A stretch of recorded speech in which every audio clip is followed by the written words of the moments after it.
जय हिंद। तो चलिए दोस्तों, हम आ गए हैं एक नए टॉपिक में। आज का जो हमारा टॉपिक है उस टॉपिक का नाम है दो चर वाले रैखिक समीकरण। ठीक है ना। तो इसमें देखिए, ये फिगर जो हम बनाए हैं आपको समझ में आता होगा। आपको एनसीईआरटी बुक में भी ये फिगर दिया हुआ है। देखिए, इसमें हम क्या बताएंगे कि किसको संगत कहते हैं, किसको असंगत कहते हैं, किसको कोई है नहीं, किसको अद्वितीय कहते हैं। तो यही को हम इसमें समझेंगे। हमारे पास 4 टॉपिक है एक इस फिगर के द्वारा। 4 टॉपिक, 1 2 3 4। चलिए हम चारों को समझते हैं कि इस फिगर के अंदर आखिर कहा क्या है। ध्यान दीजिए, सबसे पहले ये जो हमें इक्वेशन दिया है, ये जो हमारा दो इक्वेशन दिया है, तो ऐसे दिया है। तो इसको सबसे पहले हम a1/a2 पर उतारेंगे। किस पर उतारेंगे? a1/a2 बराबर b1/b2 और बराबर c1/c2। तो इसको ऐसे लिखेंगे। सबसे पहले आप जानते हैं कि अगर फर्स्ट अंक कहने का है कि 1/2 और बराबर 1/2 हो तो ये तो ठीक है। अगर यहाँ पे 1/2 है और यहाँ पे 3/2 आ गया तो ये हम ऐसे काट देते हैं। कहने का यह है कि ये a1/a2, ये b1/b2, तो ये ऐसा कहा जाता है यहाँ पे कि a1/a2 बराबर नहीं है b1/b2 की अपेक्षा। ठीक ना। तो चलिए, आपको यहाँ तक समझ में तो आता होगा।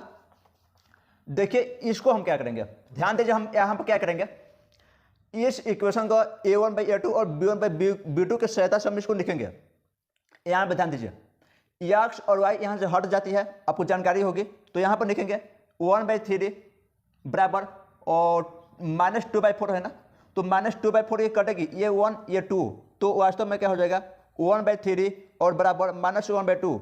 अब आप ये बताइए, क्या 1/3 और -1/2 आपस में बराबर है? क्या नहीं है। जब बराबर नहीं है तो इसको ऐसे काट देते हैं। तो यानी कहने का यह है कि ये a1/a2 है और ये b1/b2 है। तो यहाँ पर हम लिख देंगे a1/a2 बराबर नहीं है b1/b2 की अपेक्षा है। आगे समझ में यहाँ तक कर देंगे। जब हम इक्वेशन 2 में आएंगे तो इसके लिए भी वही उपाय है, वही नियम है। इसको देखिए, आगे कट रहा है तो कटाइए, तो कटा करके हम लिखते हैं तो 1/2 हो जाएगा बराबर, फिर ये भी 1/2 हो जाएगा, कटेगी तो कटा दीजिए, और ये भी कटेगा तो 1/2 हो जाएगा। यानी ये तीनों बराबर है, a1/a2, b1/b2 और c1/c2 आपस में बराबर है। और जब तीनों आपस में बराबर है तो इसको ऐसे लिख देंगे, फिर a1/a2 बराबर b1/b2 बराबर c1/c2 ऐसे लिख देंगे। आगे समझ में। ऐसे लिखने के बाद फिर यहाँ पर छोड़ देंगे। अब नीचे आएंगे, क्या होता है यहाँ पर, क्या हो जाएगा 1/2 नंबर 3 में 1/2 बराबर, इसको भी कटा दीजिए तो 1/2 ये भी हो जाएगा, और इसको कटाएगा तो 1/3।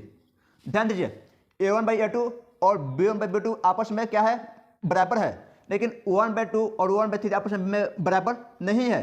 तो जब ये आपस में बराबर नहीं है तो अब यहाँ पर लिख देंगे a1/a2 बराबर है b1/b2 की अपेक्षा, बट b1/b2 बराबर नहीं है c1/c2 की अपेक्षा।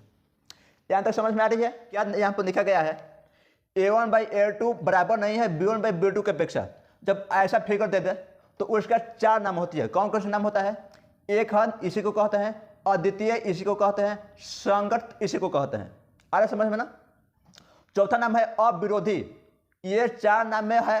अगर मान चलिए एग्जाम क्वेश्चन पेपर में आपको ऐसे दे दे a1/a2 और बराबर नहीं है b1/b2 की अपेक्षा, फिगर यही है, अगर ऐसे दे दे और ऑप्शन में 4 नाम दे दे तो वहां से आप समझ सकते हैं कि इन चारों नाम में जो नाम देगा वही हमारा सत्य है। उसके बाद जब हम इसका फिगर बनाते हैं तो फिगर कैसा बनता है, प्रतिच्छेद करती हुई। तो इसका अर्थ यह होता है कि हमारे पास 2 इक्वेशन है, इक्वेशन नंबर फर्स्ट और सेकेंड है। तो इन 2 इक्वेशन से अब फिगर कैसे बनेगा, ध्यान दीजिए, यहाँ पर हम बना करके आपको दिखाए हैं तीनों में। सपोर्टेड मार्क्स ने ये हमारे ग्राफ का कॉपी है। जब हम इस इक्वेशन के सहायता से अब हम फिगर बनाते हैं तो फिगर हमारा इस टाइप से बनेगा, ऐसे और ऐसे।